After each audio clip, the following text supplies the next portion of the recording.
Zpoždění vlaku. Osobní vlak číslo 9646 linky S4 dopravce České dráhy do stanice Roztoky u Prahy a Kralupy nad Vltavou s odjezdem v 17 hodin 11 minut bude o 25 minut opožděn. Ohlášená doba zpoždění se může změnit. Vlak je opožděn z důvodu mimořádné události.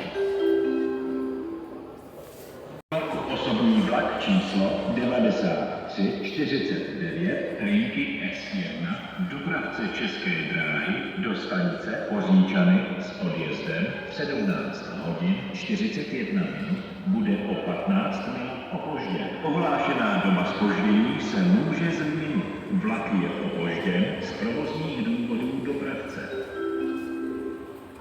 Prosíme pozor. Hlášení o zpoždění vlaku. Osobní vlak číslo 8638 linky S1 dopravce České dráhy ze stanice Český Brod s příjezdem v 17 hodin 29 minut bude o 20 minut opožděn. Ohlášená doba zpoždění se může změnit. Vlak je opožděn z důvodu technické závady na vlaku.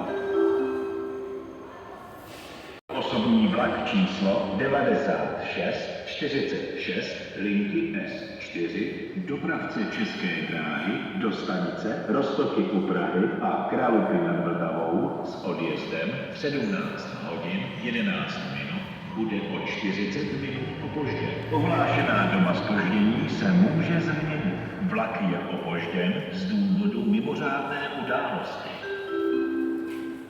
Spěšný vlak číslo 2433 linky S42 dopravce České dráhy do stanice Lysá nad Labem a Velký Osek s odjezdem v 17 hodin 40 minut odjede z koleje číslo 2. Číslo 20437 dopravce České dráhy do stanice Praha Horní Počernice s odjezdem ve 13 hodin 31 minut odjede z koleje číslo 1.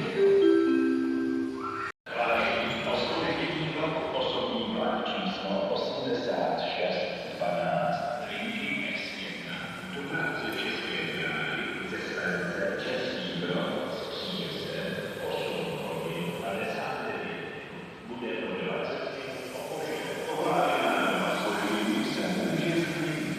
Vlak je opožděn z důvodu technické závady na vlaku. 830 linky S5 dopravce České dráhy do stanice Praha Dejvice, Kladno a Kladno Ostrovec s odjezdem v 18 hodin 30 minut odjede z koleje číslo